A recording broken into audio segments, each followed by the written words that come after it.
gravement attaqués.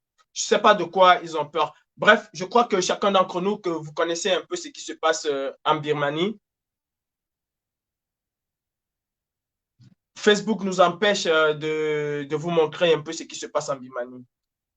Vous avez vu cette jeune femme, c'est une vedette en Birmanie qui n'a pas hésité à tout abandonner pour son peuple. La police a failli l'attraper. Mais grâce à Facebook, parce que nous négligeons énormément Facebook, c'est pour ça qu'on a voulu vous montrer cela. Nous négligeons énormément Facebook. Qu'est-ce qui s'est passé? La police est arrivée, presque 200 policiers sont arrivés chercher, et les voisins via Facebook se sont envoyés le message, et en moins de 2 minutes, il y avait plus de 1000 personnes. La police ne pouvait pas faire le poids, elle est partie. Et la fille a eu la vie sauve. La Birmanie aujourd'hui vit un coup d'état militaire et les jeunes ont décidé de tout arrêter. Facebook nous empêche de vous montrer les images et il coupe à chaque fois. J'ai voulu partager ces images avec vous.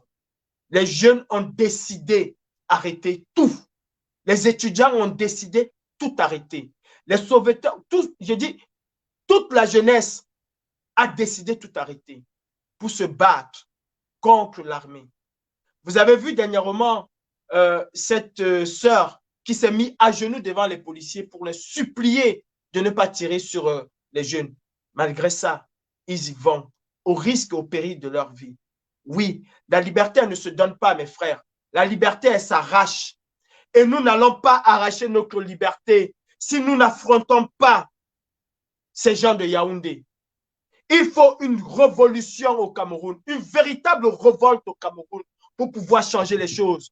Mes frères, n'ayons pas peur de le dire. Je le dis et je le dirai toujours. J'assume mes propos. J'assume mes propos. Personne n'a besoin de me porter plainte parce que à l'instant où je fais le live, les renseignements généraux sont bien dans ce live. Ils nous écoutent, ils m'écoutent correctement. Et je dis à ces renseignements généraux, j'assume mes propos. Le président Emmanuel Macron a envoyé un message à la jeunesse de la Birmanie. Un message en birman pour leur dire qu'il les encourageait. Il les encourage à faire quoi? Quand le président de la République française envoie un message aux jeunes qui affrontent l'armée, qui affrontent la police, parce qu'ils sont épris de liberté, parce qu'ils sont épris de démocratie, parce qu'ils sont épris de justice. Vous avez le président de la 5e République au monde qui félicite ces jeunes-là, qui les encourage. C'est pourquoi? Parce que ce président-là sait, il sait très bien que face à une dictature, le peuple n'a qu'une seule arme, c'est la révolte. C'est la révolte populaire. Et c'est ça qui va sauver notre pays. Qu'on ne nous dise pas que le Cameroun, pas extraordinaire, je dis bien pas extraordinaire, va changer parce que Yaoundé aurait décidé que le Cameroun change. Non, mes frères, le Cameroun ne changera pas comme ça. Le Cameroun ne changera jamais parce que Yaoundé a décidé. Réveillez-vous. Vous avez vu ce qui s'est passé à l'Assemblée nationale. Vous pensez que ces gens sont dans la logique de partager le pouvoir? Vous pensez que ces gens sont dans la logique de laisser tomber ce pouvoir? Non, ils ne sont pas dans cette logique-là. Ils n'ont aucune envie de partager le pouvoir. Quand vous avez quelqu'un de 89 ans révolu, parce que s'il faut aller véritablement à l'état civil, M. Biyabi Vondobatélemi n'a pas 89 ans ou 87 ans. Il a révolu 89 ans, voire 92, 93 ans. Parce que nous savons tous que ce sont les nez verts.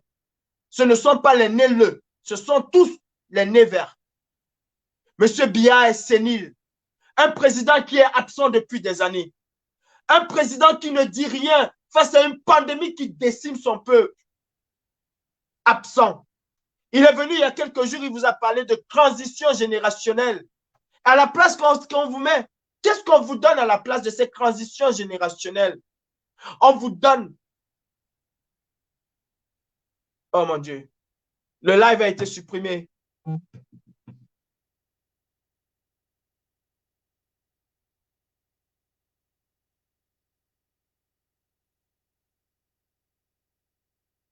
Le live a été supprimé ou pas? J'ai des messages. Qu'est-ce qu'on vous donne à la place de cela? On vous met des vieillards. On vous met des vieillards à cette place.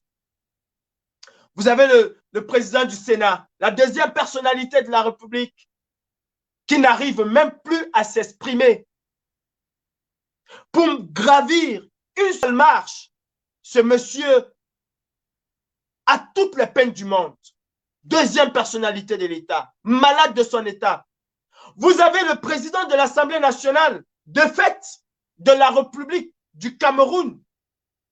Un homme qui a arraché les perfusions sur lui, qui a fui son lit d'hôpital, rentré précipitamment au Cameroun parce qu'il ne voulait pas perdre sa place de président de l'Assemblée.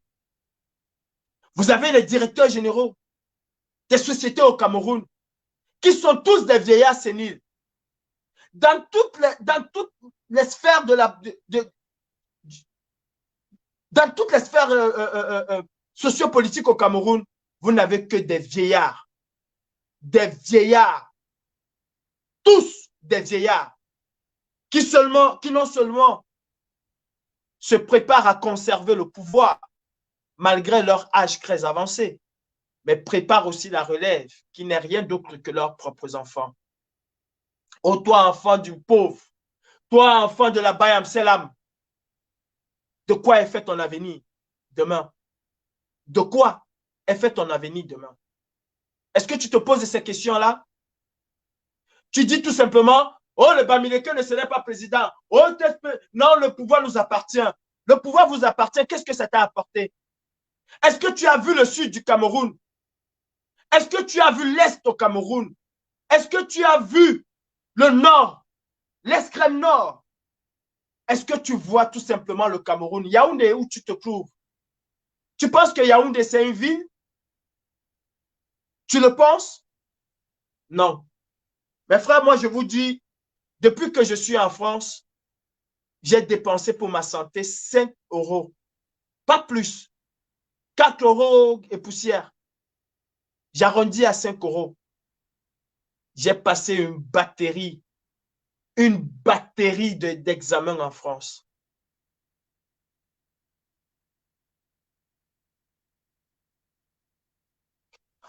Je pense que on nous a coupé le live. Vous pouvez passer sur YouTube. Hein. Nous diffusons simultanément sur YouTube et sur Facebook. Nous diffusons simultanément sur les deux réseaux sociaux. Attendez que je regarde.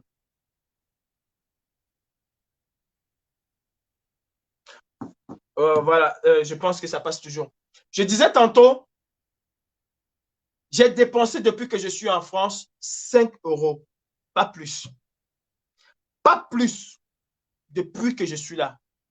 J'ai passé des scanners, j'ai passé ceci, j'ai passé cela, j'ai passé cela. Et je n'ai jamais sorti un radis de ma poche.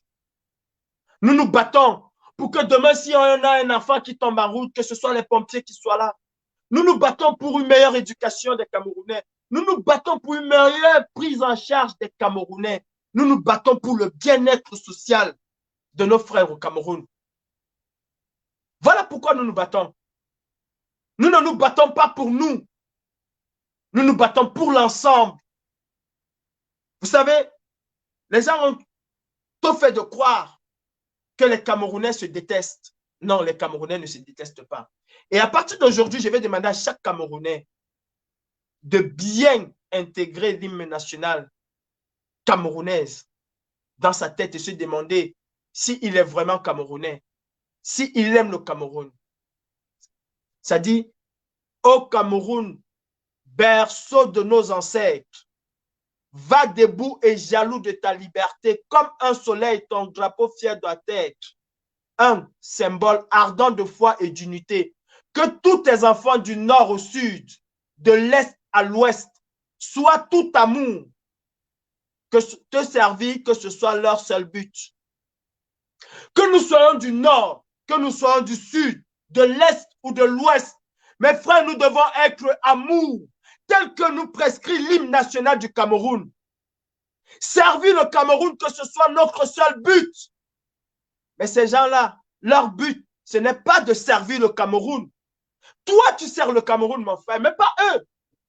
Toi, de Manguissa, tu sers le Cameroun. Toi, de Bebda, tu sers le Cameroun. Toi, de Ndikinemiki, toi, de Bamenda, toi, de Mbanga, toi, de Kumba, toi, de Souza, toi, de Benja, tu sers le Cameroun.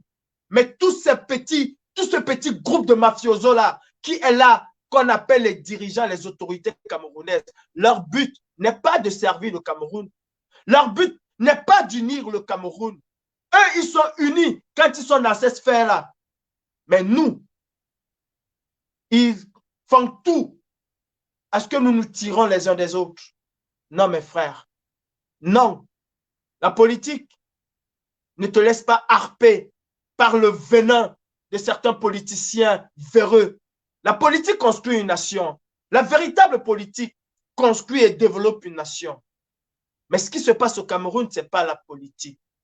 C'est un groupe de mafiosos. C'est un groupe sectaire. C'est une secte. Ces gens-là sont des sectes. Et vous savez que l'essence de la secte, c'est le sang humain. L'essence des sectes, c'est le sang humain. Ne vous laissez surtout pas, ne vous laissez surtout pas embrigader là-dedans. Non. Nous devons sortir de là. Nous devons réfléchir, mes frères.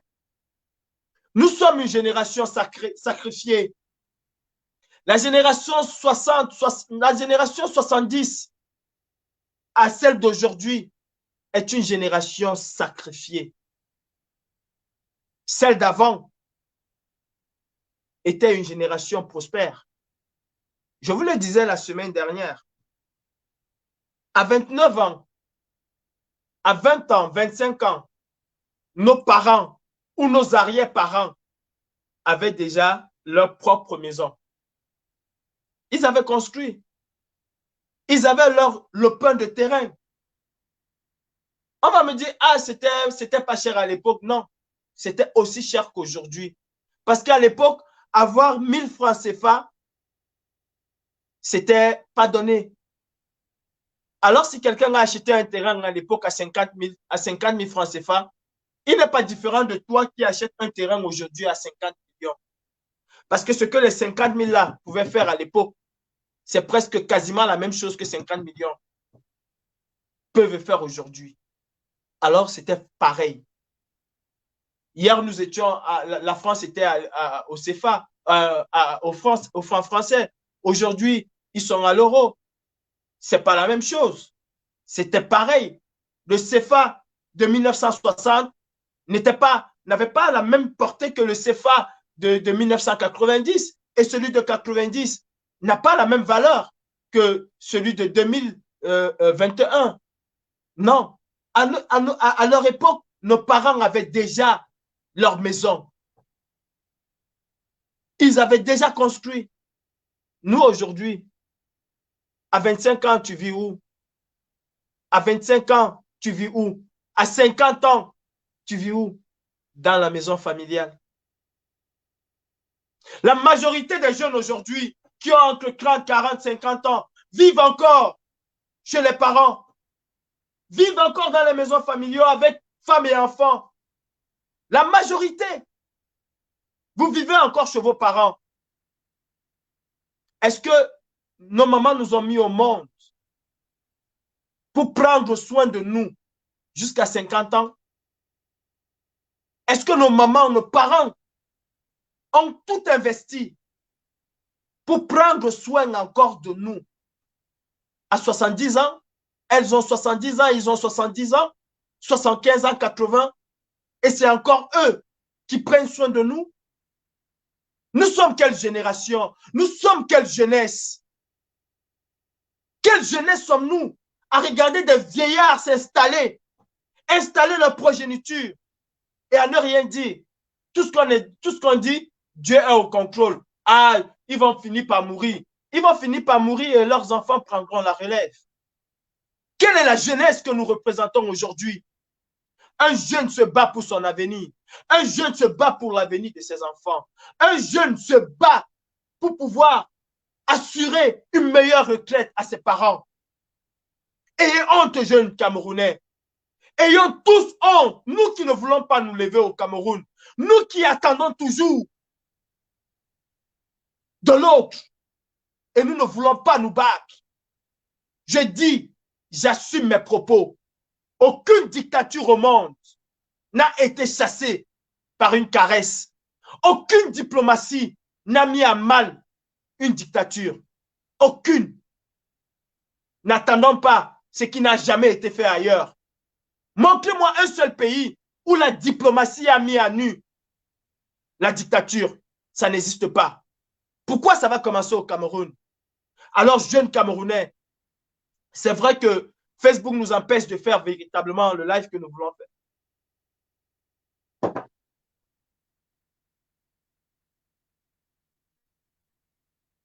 Facebook nous empêche de faire véritablement le live que nous voulons faire. Mais j'ai décidé, ils vont couper le live, nous allons recommencer. Nous allons recommencer.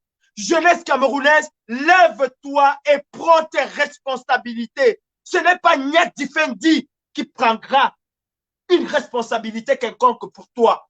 Ce n'est pas parce qu'un ministre va te donner 10 euros, 100 euros, 100 000 ou 200 000 francs qui va assurer par là la vie de tes enfants, qui va assurer par là ta propre vie. Non, aucun ministre n'assurera ta propre vie. Il assure sa vie. Est-ce que nous allons demeurer à attendre les miettes? Non. Le Cameroun est un grand gisement. Et chaque Camerounais, je dis bien chaque Camerounais, peut prouver sa part de pitance, peut prouver son or, peut prouver son diamant. Bref, chaque Camerounais dans ce grand gisement peut avoir sa richesse à la sueur de son front. Battons-nous, mes frères. Battons-nous. La seule solution qui s'impose aujourd'hui à nous, c'est de nous battre. La seule solution qui s'impose aux jeunes Camerounais, je m'adresse à vous les jeunes. Oui, vous les jeunes. J'aurais aimé vous montrer cette image de la Birmanie. Vous savez combien ils sont? Vous savez combien ils sont? Vous allez voir des groupes de 20, 5. L'image que Facebook nous empêche de vous montrer est quel couple? C'est 5 jeunes. 5 jeunes qui organisent. N'attendez pas de nous. Si la régie peut vous montrer ce que nous avons déjà fait. La régie, s'il vous plaît, si vous pouvez envoyer ces images de court séjour. Le président de la République a quitté Yaoundé cette mi-journée pour un bref séjour privé en Europe. À l'aéroport international de Yaoundé-Simalène, peu avant le décollage, le chef de l'État a reçu en audience le président de l'Assemblée nationale, le Premier ministre, le ministre délégué à la présidence de la République, chargé de la Défense, et le ministre d'État, secrétaire général de la présidence de la République. Le président de la République a quitté Yaoundé en compagnie de la première dame du Cameroun, Chantal Biya. Le reportage de Michel Njok à Bandar. L'arrivée du cortège présidentiel à l'aéroport international de Yaoundé-Simalène a lieu ce samedi. Voilà. Voilà ce que la diaspora a fait. Et je tiens encore à rendre hommage à toute cette diaspora. Voilà ce que nous avons fait. Vous croyez que nous avons fait ça en restant chez nous? Vous croyez que c'était la paix? Ça fait combien de mois, ça fait combien d'années que vous n'entendez plus parler de court séjour privé de ce démon qui est à Yaoundé? Ça fait combien d'années que vous n'entendez plus parler de ça? C'était quotidien. C'était chaque mois les courts séjours privés. Nous, la diaspora camerounaise, nous, la jeunesse camerounaise, nous, ceux qui ont pris la route de la Méditerranée et de la mer, nous avons interdit de la manière la plus violente à ce monsieur de mettre ses pieds en Europe. Nous avons fait notre part de contrat, mes frères camerounais. N'attendez pas plus que ça de nous. N'attendez pas plus que ça de nous. Nous, la diaspora, vous avons montré le chemin. Et ce n'est que par la rue. C'est par la rue, à Genève, que nous avons dit stop au voyage, au court séjour privé de M. Bivanda Barthélemy. C'est dans la rue. C'est dans la rue à l'hôtel Meurice que nous avons dit à ce monsieur, personne non grata. C'est dans la rue, nulle part ailleurs, qu'Emmanuel Macron a demandé à ce monsieur, si tu ne libères pas M. Maurice Kamto, tu ne viens pas en Europe, je ne te reçois pas. C'est dans la rue que nous avons obtenu cela. La liberté se donne pas, elle s'arrache. La liberté se donne pas, elle s'arrache. Nous avons arraché de haute lutte l'interdiction des courts séjours privés de M. Biya. Et nous sommes encore prêts, mes frères. Nous sommes encore tous autant que nous sommes prêts à rebattre le pavé pour dire à ce monsieur, tu ne mettras plus les pieds. Aussi longtemps que nous serons là, tu ne mettras plus les pieds. C'est par la lutte que nous l'avons obtenu. C'est dans la rue que nous avons obtenu cela. Nulle part ailleurs. Alors ne croyez pas que le changement du Cameroun tombera du ciel. Aucune manne ne tombera du ciel. Non, bats-toi pour ta pitance. Bats-toi pour avoir ce que tu vas manger le matin. Mes frères, nous ne pouvons pas nous taire. Nous ne pouvons pas rester silencieux tout en espérant que les États-Unis viendront sauver le Cameroun, tout en espérant que la France viendra sauver le Cameroun. Le 22 février au Salon de l'Agriculture, je pense que vous avez peut-être oublié ce que le président Macron m'a dit au Salon de l'Agriculture. La France est dans une situation un peu compliquée. Si nous intervenons en Afrique, on dit que c'est nous qui donnons des leçons. Et quand nous n'intervenons pas, nous sommes tapés dessus. Et je tiens à vous dire que ce n'est pas à la France de se battre pour le Cameroun, c'est aux Camerounais. Qu'est-ce que Macron vous dit par là? Vous pensez que le président Emmanuel Macron est un homme bête? Vous pensez qu'il ne sait pas ce qu'il vous a dit? C'est vous qui n'avez pas décrypté son message. J'entends qu'il y a des gens qui viennent vous donner des cafés le matin et que ces cafés-là vous réveillent l'esprit. J'apprends qu'il y a des gens qui vous parlent et que ça vous réveille l'esprit. Mais sauf que ces gens ont omis de vous dire la profondeur de ce message. Vous savez, je n'ai pas été à l'école. Hein. Mon niveau, c'est la CIL. Mon niveau, c'est la CIL.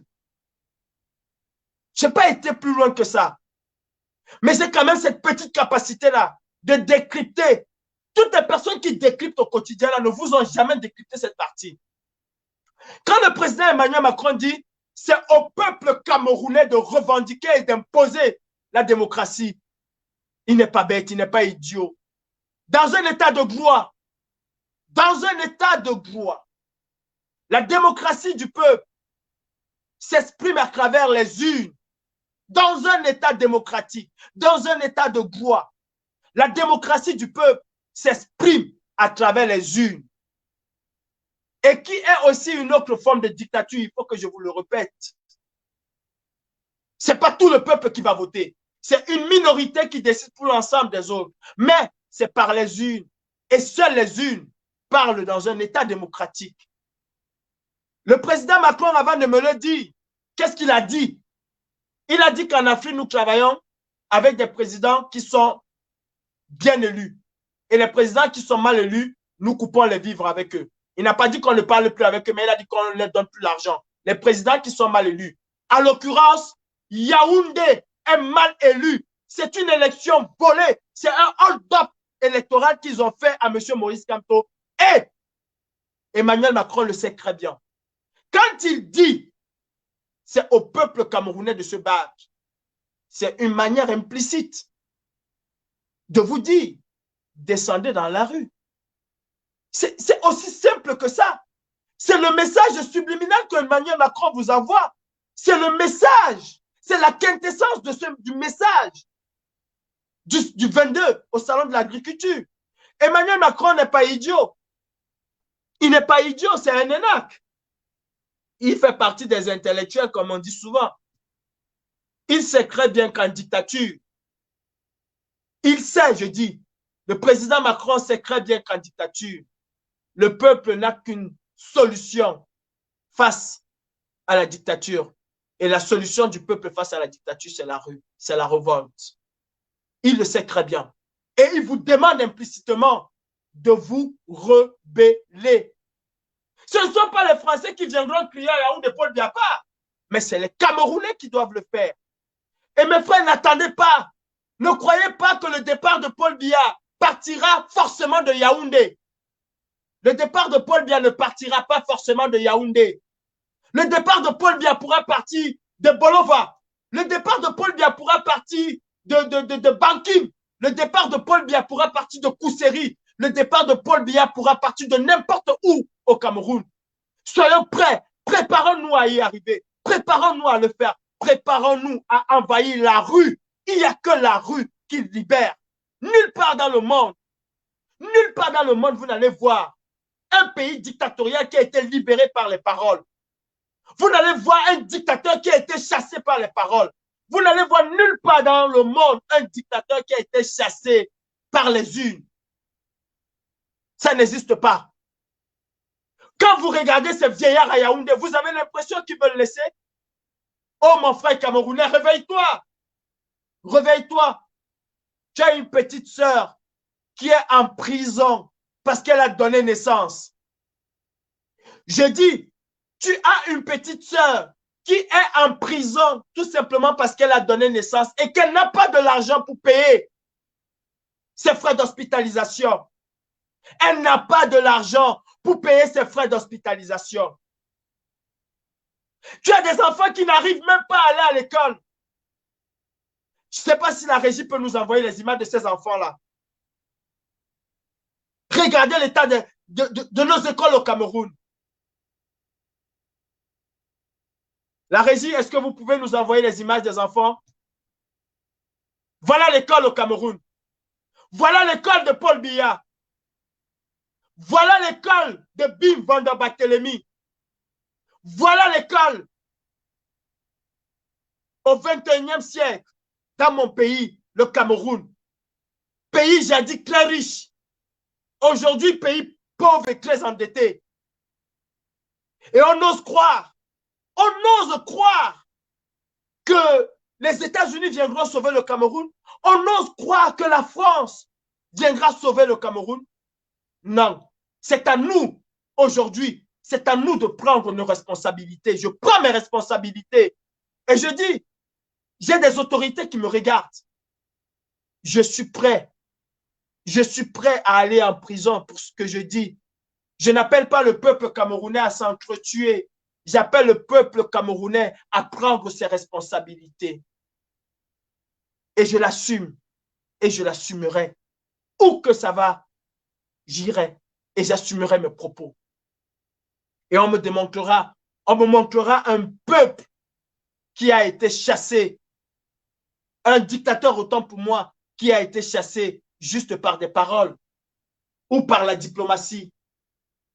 Ils ont estimé, eux, Sarkozy et sa bande, que Gbagbo était un dictateur. Comment est-ce qu'ils ont fini avec Gbagbo? C'était la diplomatie. Ils ont fait des lives. Ils ont fait des posts. Ils ont utilisé la manière forte pour enlever un président démocratiquement élu. Ils ont utilisé la manière forte pour imposer leur candidat à eux. Oui. Face à une dictature, on lui oppose une violence. C'est ce qu'ils nous ont appris. Comment est-ce qu'ils ont fait pour démolir Kadhafi? Ils ont décidé, eux, que Kadhafi était un dictateur. Ils ont assassiné Kadhafi. Ils ont utilisé Facebook. Ils ont fait des posts pour dire je suis Kadhafi, je n'aime pas Kadhafi, il faut que Kadhafi s'en aille. Ils ont utilisé la diplomatie? Non. Ils sont allés de manière forte. Comment est-ce qu'ils ont fait avec Bachar el-Assad? Est-ce qu'ils ont utilisé la manière pacifique? Non. N'eût été la présence de l'allié russe, on ne parlerait plus de Bachar. On ne parlerait plus de lui. Comment est-ce qu'ils ont fait avec Saddam Hussein? Ils ont construit un gros mensonge. On a accusé ce monsieur de tous les noms d'oiseaux. On l'a attrapé. On l'a exécuté. Ils ont utilisé la diplomatie. Ils ont utilisé l'arbre de la paix. Ils ont utilisé la non-violence. Eux, quand ça les arrange, ils vous montrent que c'est par la force qu'on déloge quelqu'un qu'on pense qu'il est tyran. Nous ne pensons pas que Biabi Vondo-Barthélemy est un tyran. Nous ne le pensons pas. Il est bel et bien un tyran.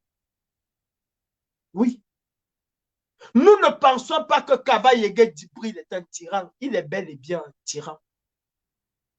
Tous, autant qu'ils sont des tyrans. Hitler n'était pas le seul. Hitler n'était pas le seul dans sa folle lutte, dans sa sale lutte, dans sa sale guerre. Il était bien accompagné de ses généraux, de ses courtisans, de ces personnes qui gravissaient autour de lui. Il n'était pas le seul. Alors Biabi Vondo n'est pas le seul. C'est Lucifer sur terre. Lucifer lui-même sur terre. Pardon.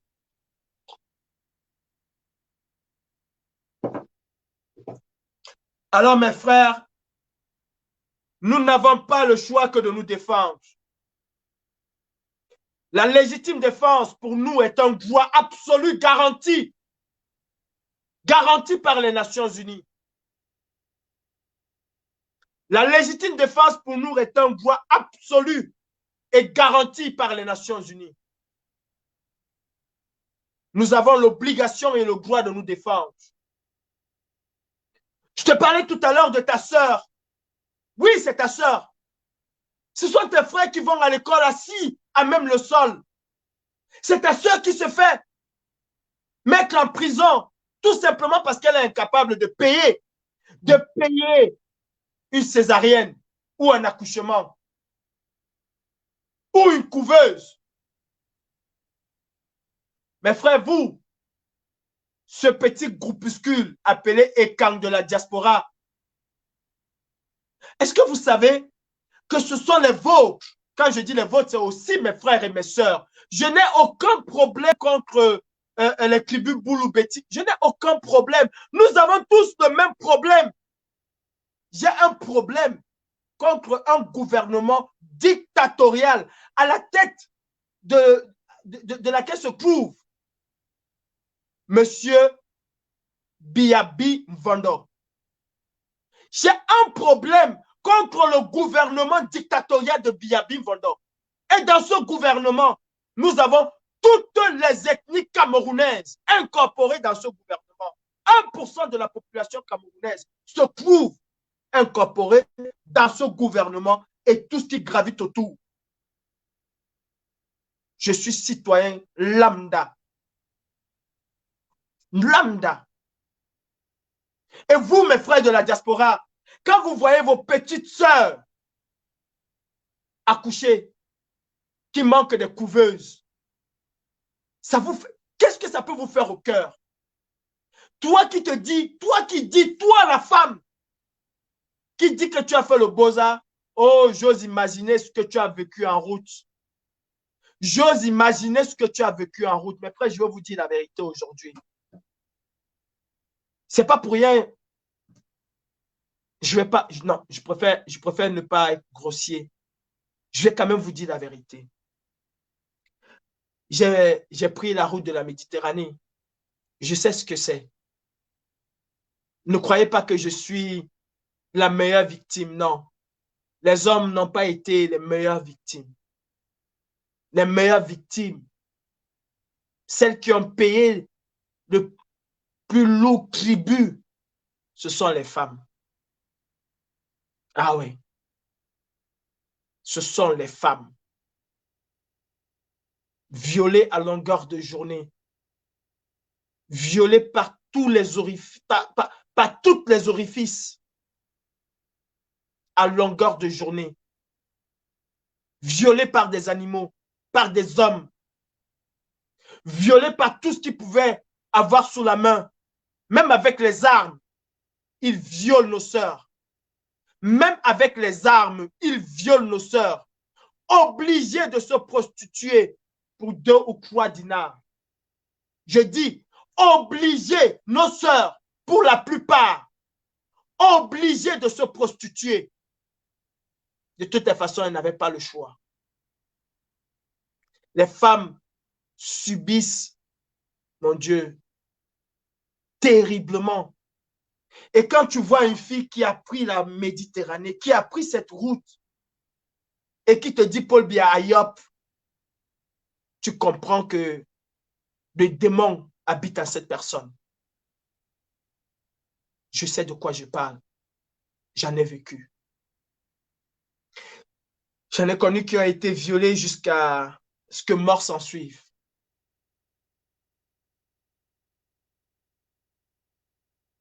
Jusqu'à ce que mort s'en suive. J'en ai connu.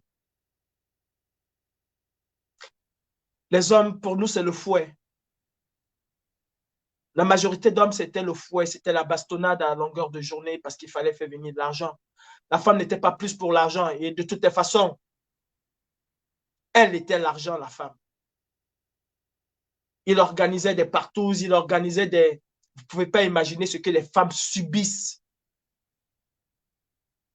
Il y en a qui sont passés dans les mailles du filet. Comme les hommes, il y en a qui n'ont pas subi quelque chose. Mais la majorité a subi cela. La majorité a subi cela. La majorité des femmes a subi ce que je vous dis. Violées à longueur de journée. Violées même par des animaux, des chiens. Au vu et au su de tout le monde.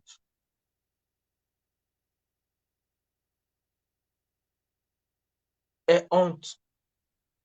Toi qui incrimines une tribu parce que tu penses protéger la tienne, comme si la tienne était bien lotie. Et honte. Et je pense, je le souhaite même, tu auras une fin difficile, très difficile. Mais je serai là pour dire, Père à ton âme, je te jure que je souhaite et je sais que tu auras une fin difficile. Vous savez, le salaire des clercs, c'est ça. C'est de mourir comme des chiens. C'est de mourir comme des lâches. C'est de mourir comme des animaux abandonnés par tout le monde. Je te souhaite une fin terrible et je serai là pour dire, paix à ton âme. Ce ne serait pas de l'hypocrisie. Non. J'aurais peut-être une petite compassion. Mais je disais tantôt, on insulte mes frères de l'Ouest. Est-ce que vous pouvez voir un enfant de l'Ouest être emprisonné pour une affaire de 300 000, pour une affaire de 200 000? Un enfant de l'Ouest fait 1 mois en prison parce qu'elle a accouché pour une affaire. Mais je vous dis, à l'instant, le village va se cotiser pour faire sortir cet enfant. Vous êtes contente. Vous, au Cameroun, vous êtes contents. Parce que pour vous, c'est le Bamileke. Non, c'est le Bamileke. C'est le Bamileke. Les routes ne sont pas construites à Yaoundé. C'est le Bamileke qui roule dans ces routes-là. Yaoundé est comme la planète Mars. C'est les Bamileke qui vivent seulement. Non, mais c'est votre village, vous dites. Vous avez vos propres sœurs qui vivent le martyre. Vous avez vos frères qui sont dans les hôpitaux, qui vivent le martyre, qui n'ont même pas de quoi, même pas un comprimé. Entre-temps, vous avez Brenda Biya, qui vient dépenser 5 000 € pour une chambre. Elle en prend 3. 5 600 € pour une chambre. Elle en prend 3. Et c'est encore vous qui dites, tu es né dans une bonne famille, hein? Brenda Ayop. Oh mon Dieu. Est-ce qu'on nous a maudits? Jeunesse camerounaise, est-ce que nous avons été maudits? Je ne pense pas. C'est nous, la jeunesse camerounaise, nous qui voulons nous maudire nous-mêmes. Personne ne nous a maudit. Parce que personne ne nous empêche de nous battre contre cela. La fille de quelqu'un qui vous vole. Est-ce que vous savez, un seul instant, ceci m'amène à répondre à Kopo. L'artiste Kopo a fait un post où il disait, après tu vas les entendre venir chanter, c'est l'argent de mon impôt, l'argent de mon impôt, l'argent de mon impôt, tu payes quel impôt? Voilà un post que l'artiste Kopo a fait. Et la semaine dernière, avant qu'on ne coupe le live, j'avais rappelé à l'artiste Kopo qu'au Cameroun, même le fou paye les impôts. Et beaucoup d'entre vous, beaucoup de personnes ne le savent pas. Même le fou qui va à la boutique avec 100 francs ou avec 10 francs, acheter ne serait-ce qu'un bonbon. Quand il achète son bonbon, en même temps, il s'acquitte de son impôt. Est-ce que vous comprenez ça? Même ton enfant de 2 ans, 2 ans ne peut pas marcher, même ton enfant de 5 ans que tu envoies à la boutique, avec 50, va acheter ton bonbon. Sache que cet enfant-là paye son impôt, s'acquitte de son impôt. Parce que sur le bonbon qu'elle va acheter, ou sur le mambo qu'elle va acheter, ou qu'il va acheter, la TVA est automatiquement prélevée. La TVA est un impôt. Alors qu'un Camerounais dit, c'est mon argent, oui, c'est son argent. C'est ton argent que Brenda vient dépenser à l'hôtel à Paris. Et tu dis, Ayok, on prend ton argent, on te prive des soins médicaux, on te prive d'une bonne éducation, on te prive des routes, on te prive des infrastructures pour que Brenda vienne manger cet argent. Et toi, comme un idiot, tu dis oui, oui, oui, oui, oui, oui, oui. Réveillons-nous, mes frères. Réveillons-nous. C'est qu'est-ce qu'on nous met dans la tête? Véritablement, qu'est-ce qu'on nous met dans la tête?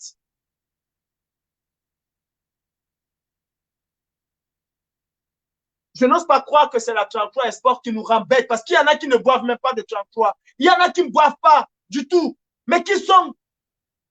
Je ne vais pas insulter mes frères. Je ne veux pas vous insulter. Mais je vous demande juste de réfléchir. C'est quoi ton avenir? Toi, mon frère camerounais qui me regarde, c'est quoi ton avenir? Aller à l'école. Ta maman se décarcasse à longueur de journée. Ton papa se décarcasse à longueur de journée. Aujourd'hui, on parle d'un phénomène au Cameroun. Et vous avez tous les journaux, tous les plateaux tous les plateaux de télévision, toutes les chaînes de télévision qui vous disent les parents ne sont plus là pour s'occuper de leurs enfants. C'est pour ça que vous voyez, il y a tant de dépravation. Les enfants sont abandonnés à eux-mêmes. Nanani, nanana. On a tout remis sur le dos des parents. Si les parents ne sont pas là, c'est pourquoi? Pourquoi les parents ne sont pas là? Voilà la question qu'il faut se poser.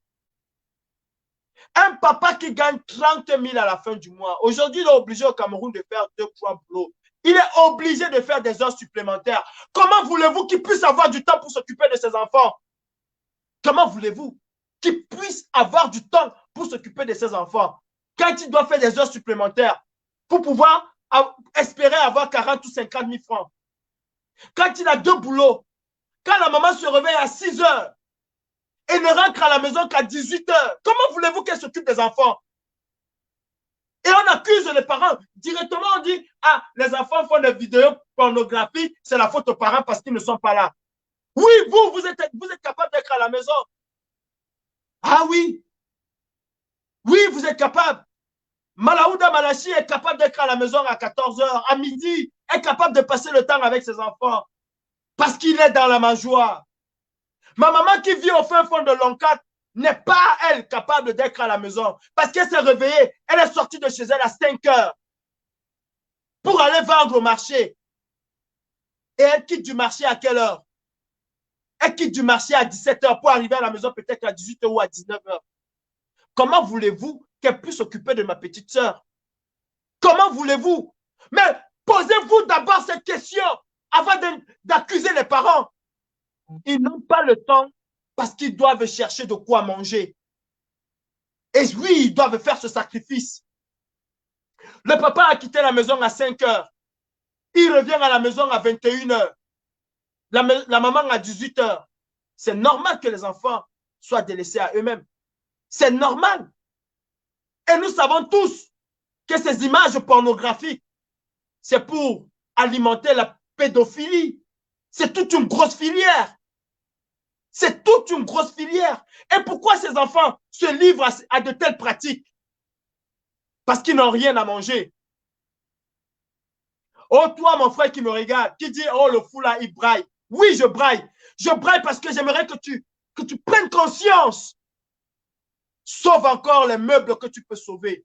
Sauve tes petits frères qui sont là. Sauve tes petites sœurs et bats-toi. Et où tu dois te battre, c'est la rue. C'est la rue. Il y a encore 20 ans, on imaginait même à peine une jeune fille de 15 ans. Il y a 25-30 ans, on imaginait une jeune fille de 15 ans avoir des relations sexuelles avec un homme. On l'imaginait à peine. Pour ne pas dire nos parents. Nos parents, ils connaissaient les hommes, c'était dans leur mariage. Mais il y a encore 25 ans, il y a encore 30 ans, une fille de 15 ans, même de 18 ans, ne savait même pas ce que c'est qu'un homme. Aujourd'hui, à 12 ans, 13 ans, 14 ans, 15 ans, nos sœurs sont obligées de se prostituer. Obligées de se prostituer. Pourquoi? Conditions de vie. Conditions de vie. Toi, ta maman, qui se réveille à 5 heures le matin, qu'il a fait pendant 25 ans pour t'envoyer à l'école. Tu sors nanti de diplôme. Et qu'est-ce que tu trouves comme travail? Bensikineur, travail d'avenir au Cameroun. Est-ce que l'enfant de Mamadou Malachi, Malaouda Malachi, fait le bensikin? Est-ce que l'enfant d'Atangandi, son cousin, fait le bensikin? Est-ce que l'enfant de Séraphin Magloire Fouda fait le bensikin? Est-ce que l'enfant de Bivon Barthélemy fait le bensikin? Est-ce que l'enfant de comment il s'appelle, Betty Assomo fait le bensikin? Montrez-moi l'enfant d'un ministre qui fait le bensikin.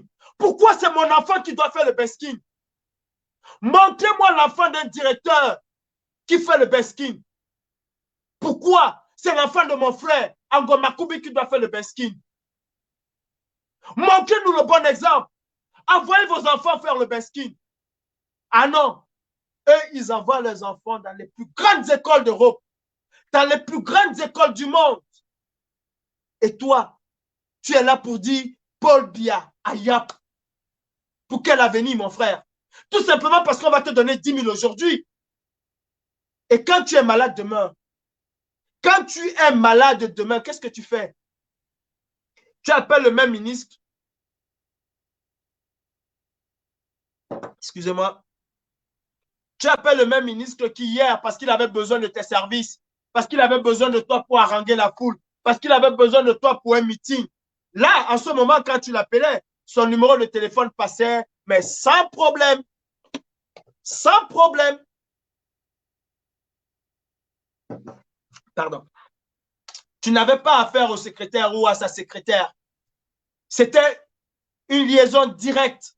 Quand tu appelais, ah oui, il prenait le téléphone. Ah oui, mon petit, c'est comment? Aujourd'hui, là, il va y avoir 200 personnes. Ah oui, mon petit, j'ai vraiment confiance en toi. Tu es un petit de confiance. Il faut rassembler tes gars là. Il faut les rassembler. Les petits qui sont au quartier là, rassemble-les. Non, non, non, non, non. Tu es un bon gars. Je verrai ce que je ferai pour toi après. Tu sais que le président, sur très haute instruction du président, je vais te nommer dans un bon poste. Une fois que son meeting est passé, quand tu l'appelles, c'est désolé, le correspondant que vous appelez n'est pas disponible pour l'instant. Quand tu es malade, le ministre n'est plus là. Le directeur général de la société X Tantampion n'est plus là. Quand tu es malade, qu'est-ce que tu fais? Tu prends ton téléphone. Ah, tonton, à Tangana, ça ne va pas, je suis à l'hôpital. Si tu ne viens pas, je vais mourir. À Tangana va envoyer 100. Il va envoyer 10 000. Ah, Tata Jackie va envoyer 10 000. Ah, tonton Séraphin, il va envoyer 1000 francs. tu es obligé d'appeler chacun pour pouvoir te soigner. Et à la fin, quand tu appelles la première fois, on va te soigner. La deuxième, il n'y a plus personne. La troisième, alors c'est fini, tu es seul. Et c'est comme ça que nous mourrons tous. Tous les jours, nous mourrons. Tout simplement parce que nous avons peur. Tout simplement parce que nous ne voulons pas nous battre. Mes frères camerounais, dans ce pays où je suis, Dominique de Villepin, premier ministre de son État, voulait faire passer un projet de loi. La jeunesse, les jeunes, les élèves de collège et lycée ont dit au gouvernement de Villepin que cette loi ne passera pas. Vous savez, Dominique de Villepin avait dit « Je ne ferai jamais de machine arrière. Cette loi va passer et elle va être adoptée au Parlement. » Vous savez ce que les jeunes ont fait? Dans toute la France et principalement à Paris, les jeunes ont battu le pavé. Ils ont battu le pavé. Et en une journée, Dominique de Villepin a dû faire marche arrière. Sous la pression de la jeunesse française, cette loi a été complètement retirée. Et ce n'est pas la seule. Je parle de cette loi parce que c'était des enfants de 14, 15, 12 ans qui ont marché. Mon Dieu, qu'est-ce que nous sommes les Camerounais? Je vous parle des enfants de 14, 12 ans.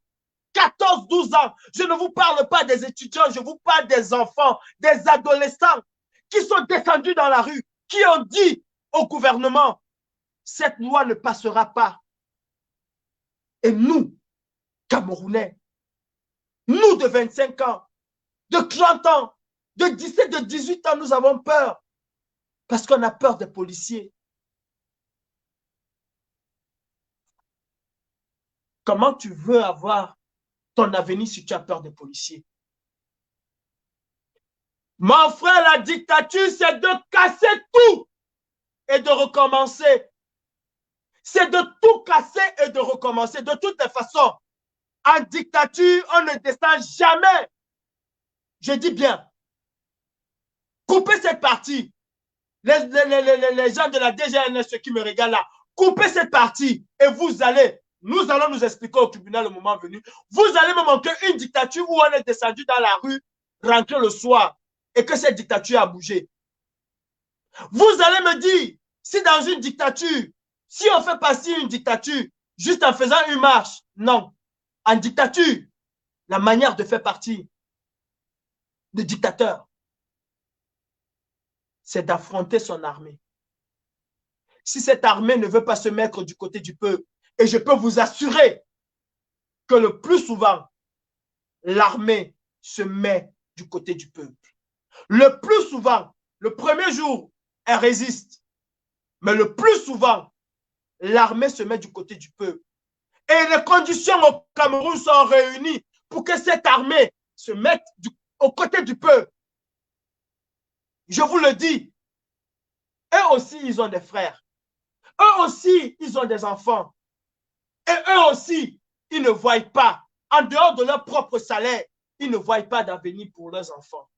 Ils ne le voient pas. L'Europe, c'est de plus en plus dur. L'Europe devient de plus en plus dure. Je vous le dis. J'ai pris une photo que j'ai postée dernièrement. Il y avait un frère africain derrière moi. Vous avez vu? Vous avez vu l'état dans lequel se trouvait mon frère africain.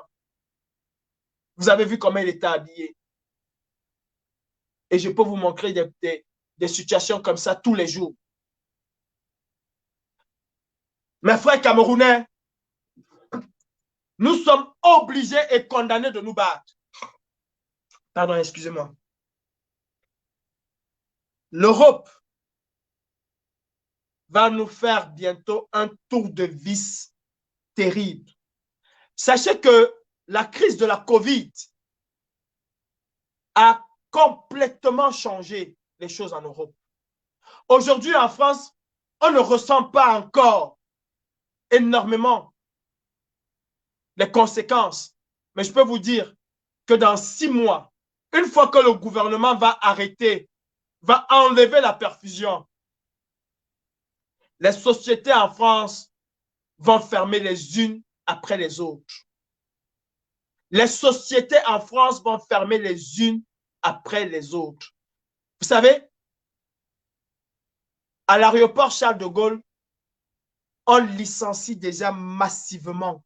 Les sociétés ont fait énormément faillite. Les hôtels sont en train de renvoyer une bonne partie de leurs employés parce qu'ils ne peuvent plus. Parce que même si la COVID s'arrête aujourd'hui, la France mettra au moins 10 ans. Alors vous qui comptez sur vos tantes en Europe pour pouvoir vous envoyer quelque chose, croyez-le, vous allez péter. Si vous ne vous battez pas aujourd'hui, vous allez crever. Vous allez crever. Ceux qui sont en Europe là pour vous dire tous les jours, aïop, aïop, aïop, parce qu'ils ont de l'argent, parce qu'ils ont encore un peu de miettes, et que de temps en temps vous envoient 150 €, d'ici 2-3 mois, ne pourront plus vous envoyer cet argent. Alors vous allez péter, vous allez manger le piment. Et je ne souhaite pas ça pour nous, mes frères. Battons-nous, affrontons cette armée, descendons dans la rue. Il n'y a que la rue pour nous sauver. Nulle part ailleurs, il n'y a que la rue.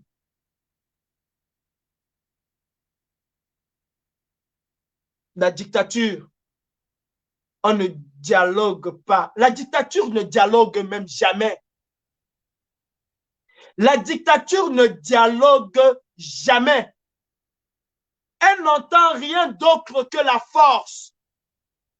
Et pour certains, ils pensent que je me suis réveillé avec ça. J'étais à l'Union européenne et j'avais dit à l'Union européenne, il faut apporter plus que ce que ces gens font. Il faut leur opposer plus de force. Et c'est comme ça qu'on viendra à bout.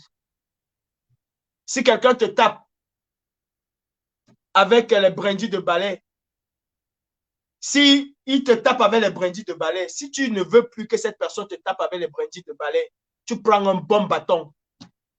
Si, je dis, si quelqu'un te tape avec les brindilles de balai, tu ne veux pas que cette personne te tape encore avec les brindilles de balai, tu prends un bon bâton. Tu doses. Il comprendra la douleur de ces brindilles de balai-là. Et il ne fera plus jamais l'erreur de te taper avec quoi que ce soit. Mes frères de Mbanga, de Douala, mes frères sauveteurs, prenez vos responsabilités. Prenons tous ensemble nos responsabilités. Parce que tel que c'est parti, après Biya, ce serait Biya. Vous savez, une monarchie républicaine, ou je ne sais pas comment je vais l'appeler, est en train de se construire au Cameroun, devant nous, sous nos yeux. Et ne nous réveillons pas quand il serait trop tard. Réveillons-nous maintenant. Alors, pour ceux qui veulent appeler, le téléphone est ouvert. Je prendrai quelques personnes, juste quelques personnes, pas plus. Juste quelques personnes, pas plus. Donc, si vous voulez appeler, la ligne elle est ouverte. Vous avez le numéro. Au cas concret, si ça ne passe pas parce que Facebook nous fait des siennes, vous faites une demande et la régie va vous passer en direct avec moi. La solution pour le Cameroun aujourd'hui, la question est, est-ce que tu es d'accord ou pas? Est-ce que tu veux une révolte qui nous conduira à une révolution ou pas? Si tu n'es pas d'accord, ça ne sert à rien d'appeler. Si tu es d'accord, appelle. S'il y a d'autres améliorations à faire par rapport à ce que nous voulons, alors je vous suis tout de suite. Mes frères, je peux vous assurer que nous allons au Cameroun vous accompagner là-dessus. Oui, nous allons vous accompagner là-dessus. Si vous êtes véritablement résolu à avoir ce changement par la rue, je vais vous dire sans vous cacher ce que nous allons faire. Nous allons nous occuper de vous. Nous allons vous fournir de quoi manger, boire.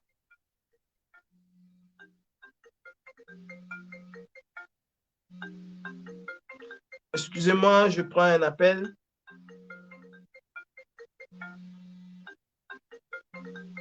Oh là là. Même l'appel Facebook m'empêche de prendre. Excusez-moi.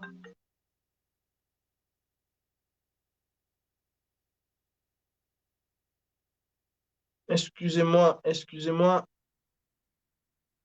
Il y a un petit problème.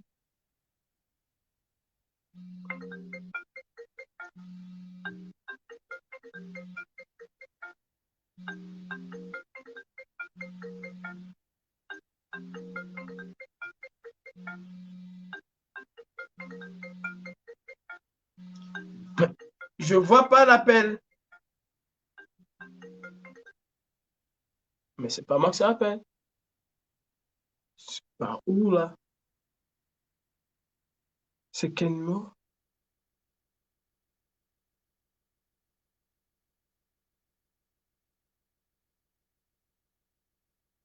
Je rappelle la personne.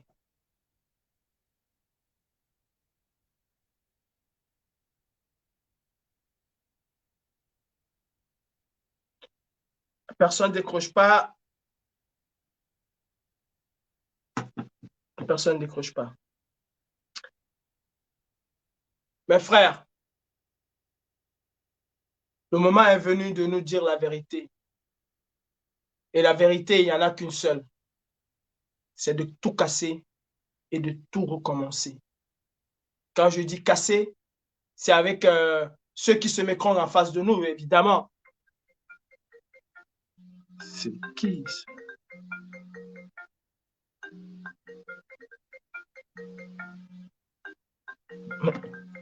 J'ai l'impression que...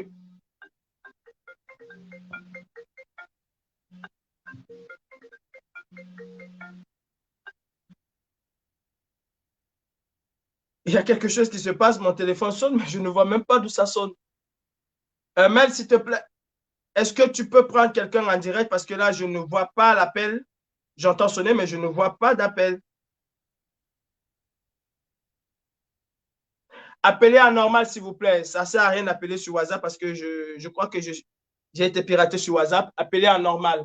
Pour ceux qui veulent appeler, appelez directement le numéro. Ne passez pas par WhatsApp. C'est le 06 40 77 09 18. Vous faites un appel normal. Mes frères, il faut que nous investissons les routes camerounaises. N'ayons plus peur. La peur, elle a changé de quand il y a longtemps. Les conditions aujourd'hui au Cameroun sont réunies pour pouvoir libérer le Cameroun. Les conditions sont réunies. Ça ne dépend que de nous. Ça ne dépend que de notre propre volonté. Et ça, ce n'est que dans la rue. Je dis, le politique est dans son rôle politique. Et il fait sa part. Je fais ma part. Le politique est dans son rôle politique. Il fait sa part et je fais ma part. Et nous connaissons l'histoire politique du Cameroun. Nous connaissons l'histoire politique. Je disais tantôt, à l'entame, à l'orée de cette discussion, je disais tantôt, Frantz Fanon disait, chaque génération découvre sa mission, l'accomplit ou la trahit. La jeunesse, la génération de 90, 91, cette jeunesse-là a eu sa mission et elle n'a pas trahi sa mission. Elle a accompli sa mission. Les jeunes Camerounais ont défendu la démocratie, bec et ongle. Pourtant, ils faisaient bien vivre au Cameroun. En 91, on n'avait pas de problème. Malgré la crise économique, on n'avait pas de problème. En tout cas, pas comme en 2021. Et la jeunesse camerounaise de 90 a pris ses responsabilités. Ou sa responsabilité, si vous voulez. Et elle n'a pas trahi. Cette jeunesse-là n'a pas trahi. Et vous savez, ce sont les politiques qui ont trahi cette jeunesse. Oui, les hommes politiques, certains d'entre eux, ont trahi cette jeunesse. La jeunesse de 2000 a eu sa part de responsabilité. Et en 2008, elle s'est exprimée. Et c'est ça que je vous demande de refaire. Je demande de remettre 2008 à l'ordre du jour. Nous devons remettre 2008 à l'ordre du jour. Nous devons faire exactement ce que nous avons fait en 2008. On nous a sorti le billet. On nous a fait arrêter, mais nous devons recommencer exactement comme en 2008. Qu'est-ce qu'on n'entend pas? On doit répéter ce qui a été fait en 2008. On doit répéter ce qui a été fait en 2008. Il n'y a que ça. Excusez-moi.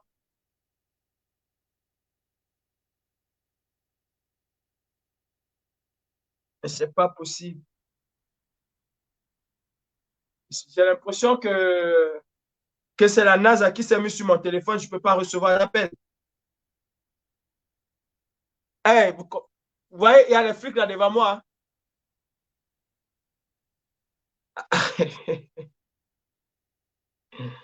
C'est pas possible.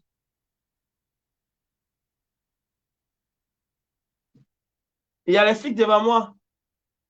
Et je ne peux même pas recevoir d'appel. Bon, ceux qui disent tous les jours qu'ils vont porter plainte là, ça ne sert à rien. Je ne peux même pas recevoir d'appel.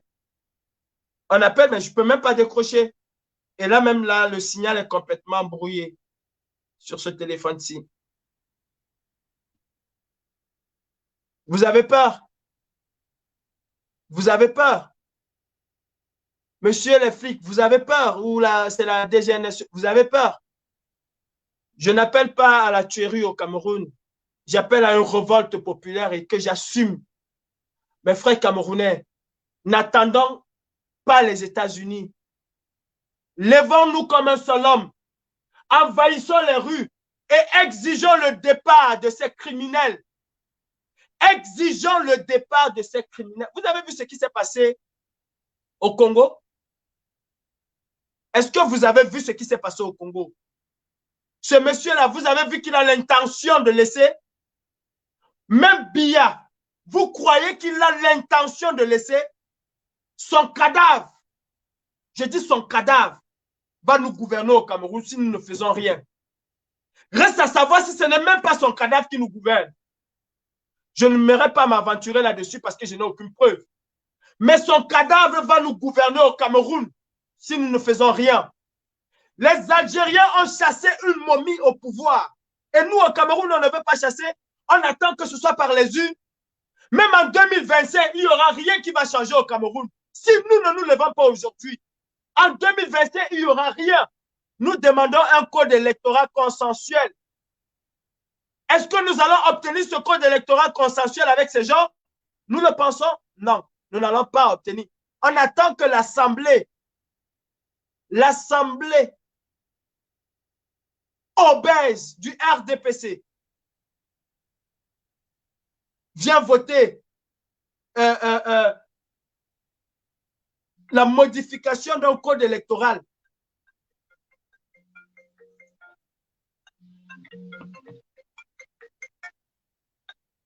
Une minute. Oui, allô? Ah, d'accord. OK. D'accord, d'accord.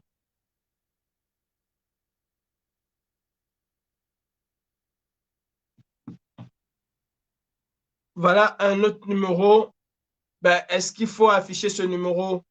Ben, vous pouvez changer de numéro si vous voulez. Hein. Vous pouvez changer de numéro. La régie peut changer de numéro. Là, on utilise un autre numéro. Le tout premier a été complètement bloqué. Là, on utilise un autre numéro. Mes frères, seule la lutte libère. et rien d'autre. Nous devons nous battre aujourd'hui. Nous devons nous battre aujourd'hui, pas demain.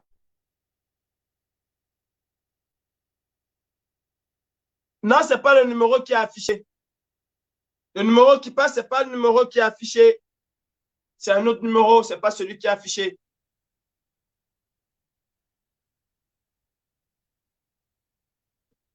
Ah oui, parce qu'ils ont bloqué le numéro. Parce qu'ils ont bloqué le numéro par lequel la régie vient de m'appeler, ce n'est pas le numéro qui est affiché. Vous pouvez l'afficher s'il y a des gens qui vont appeler. Et déjà, s'il y a des gens qui vont appeler, attendez avant d'afficher. De toutes les façons, je mettrai un terme à cela dans quelques instants. Non, non, non, ce n'est pas le même. Je connais, ce n'est pas le même. Ce n'est pas le même. Mes frères, battons-nous. Battons-nous, mes frères. Et ce n'est que dans la rue que nous pouvons nous battre. J'ai un message pour un journaliste camerounais, Monsieur Patrice Fandjo, journaliste freelance qui travaille pour France 24 et TF1. Monsieur Patrice Fandjo, vous deviez avoir honte. Honte de vous faire appeler journaliste. Et surtout, de surcroît, vous êtes un Camerounais. Monsieur Fandjo, dénoncez, avant d'être journaliste, vous êtes Camerounais. Que vous soyez français aujourd'hui ou pas, ça n'enlèvera rien à vos origines camerounaises. Et ça ne vous empêche pas de parler du Cameroun. Au contraire, vous êtes même encore un peu plus privilégié que les autres. Il y a quelque chose de hideux qui se prépare dans vos pays, vous n'en parlez pas. Vous venez nous parler du golfe de Guinée. Vous venez nous parler de l'argent des autres. Parce que le golfe de Guinée, ce que ça produit, le Cameroun n'en bénéficie pas. Bref, le Camerounais lambda, M. Fandjo, n'en bénéficie pas. Parlez de ce qui se passe au Nozo. Parlez de la situation catastrophique dans nos hôpitaux. Parlez de la situation de nos écoles. Voilà ce que vous devez envoyer à TF1. Pas nous parler de plateformes pétrolières. Nous n'en avons rien à cirer de ces plateformes. Pas nous parler des voleurs qui viennent voler les voleurs. On n'en a rien à cirer. Parler de la condition, des conditions de vie des Camerounais, M. Patrice Fandjo. Vous êtes quelle qualité de journaliste? De surcroît citoyen camerounais. Vous êtes quelle qualité de journaliste? C'est ce que vous apprenez ou c'est ce qu'on vous a appris dans vos écoles? De ne pas parler de la misère quotidienne des gens? De ne pas parler du vécu réel des populations? Ou c'est quand on vous commande un reportage et on vous dit exactement où vous allez aller?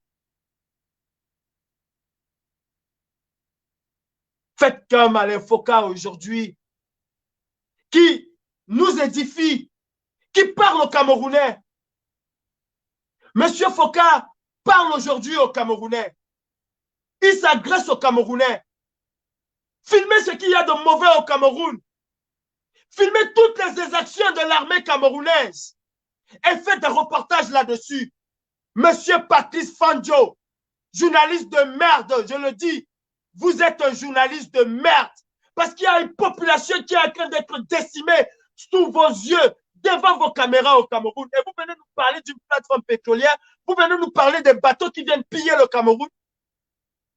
Vous venez nous parler du golfe de Guinée. Ah, quand il s'agit de sauvegarder le trafic maritime international, vous faites un reportage dessus. Mais quand il s'agit de parler de la misère quotidienne des Camerounais, vous la bouclez. Monsieur Fandjo, regardez-vous dans une glace. Regardez-vous dans une glace et faites un tour dans nos hôpitaux. Faites un tour dans nos écoles. Faites un tour au Nozo. La prochaine fois que je vois un reportage de vous, alors croyez-moi, monsieur Fandjo, je vous chercherai à Paris. Je vous chercherai à Paris. Et vous savez, je marche toujours avec ma farine et mon huile rouge. Vous connaissez ce que c'est? Vous connaissez ce que c'est? Arrêtez d'insulter le peuple camerounais, M. Fanjo. Arrêtez d'insulter le peuple camerounais. Si vous n'avez rien à dire, taisez-vous. Si vous ne pouvez pas dénoncer la dictature de M. Biya, alors taisez-vous. Vos reportages à la con, on n'en a rien à foutre. Hier, c'était les vaches. Aujourd'hui, c'est le trafic maritime international que vous mettez en avant. Vous allez me dire que vous avez parlé des stades, vous avez parlé de ceci. Rien à foutre. Rien à foutre. Vous avez parlé des stades, vous avez interrogé les gens qui ont détourné 3 000 milliards.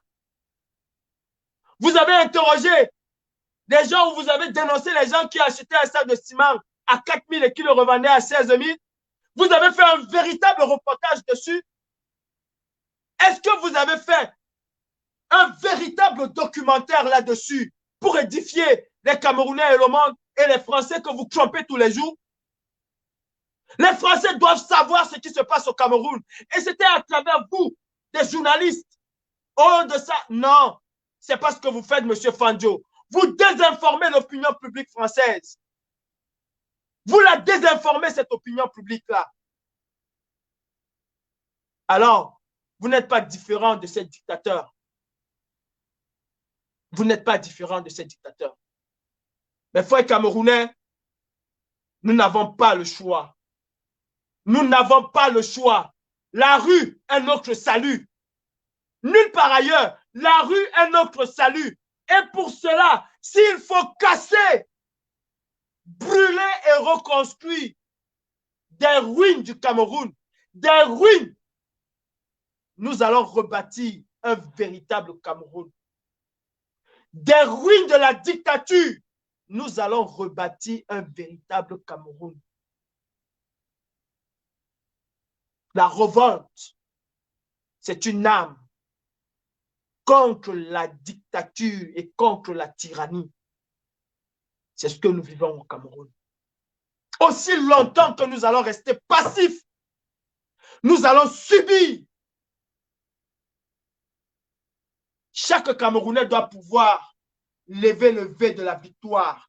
Chaque Camerounais doit pouvoir lever 2 doigts de la victoire. Ça, ce sera le signe de ralliement de la libération du Camerounais. Ce sera le signe de ralliement de la révolte du Cameroun.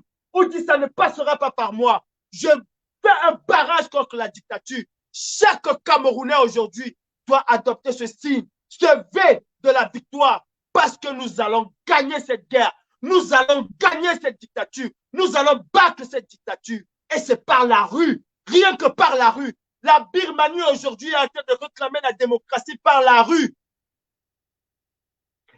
Rappelez-vous que le président Macron, que la communauté internationale était aux côtés du peuple vénézuélien qui se battait dans la rue. 7 à 8 a fait un véritable reportage en Birmanie hier. Vous allez peut-être la suivre en replay.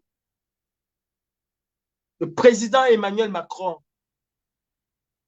en langue locale, a envoyé un message à la jeunesse de la Birmanie pour encourager cette jeunesse à résister et à défendre la démocratie. Le président Emmanuel Macron, au salon de l'agriculture, demandait au peuple camerounais de prendre ses responsabilités. Vous voulez qu'il vienne vous dire ça comment? Levez-vous, allez casser? Non, il ne vous dira pas ça. Il a dit, prenez vos responsabilités. Et tu dois savoir quelles sont tes responsabilités. Tes responsabilités, c'est de te mettre dans la rue, de faire comme Sébastien Ebala, de demander à ce gouvernement de partir. Arrêtons d'être derrière les écrans pour dire bravo, bravo, champion, bravo, oh, gloire à toi, longue vie sur toi, rien à foutre. Longue vie sur nous et battons-nous pour chasser ce régime dictatorial. Vous avez vu ce qu'ils ont fait à Mendoza. Vous avez vu ce qu'ils font à Mendoza. C'est la même chose qu'ils vous feront. C'est la même chose que des milliers de Camerounais subissent dans nos hôpitaux. Et nous sommes là, on reste tranquille, on ferme la bouche, on a peur de dire, je prends mes responsabilités et j'irai jusqu'au bout. J'affronterai n'importe quel juge. Ce pays où je suis a été bâti par la révolte populaire qui s'est transformée en révolution. Ce pays où je suis, c'est un pays qui connaît ce qu'on appelle la révolte populaire. La France a été libérée par la révolte du peuple. La France a été sauvée de la tyrannie par la révolte du peuple. 1789, ça ne vous dit rien? Paris. Aujourd'hui, on fête les 150 ans de la Commune de Paris. 1771, où les jeunes se sont mis dans la rue à Paris pour affronter le roi. Ça ne vous dit rien? Et il y en a eu. En mai 68, les jeunes se sont mis dans la rue. Ça ne vous dit rien? Les gilets jaunes, il n'y a pas longtemps, ils se sont mis dans la rue. Vous avez appris que les gilets jaunes ont tué quelqu'un, mais ils ont perdu 11 de leurs. Dans ce pays démocratique, il y a eu 11 morts. Je ne souhaite pas les morts pour mes frères. Mais tout ce que je sais, c'est que si nous ne nous battons pas, nous n'allons rien obtenir. Absolument rien. Et nous avons l'obligation de nous battre. Allons, enfants de la patrie camerounaise. Le jour de gloire est arrivé pour nous.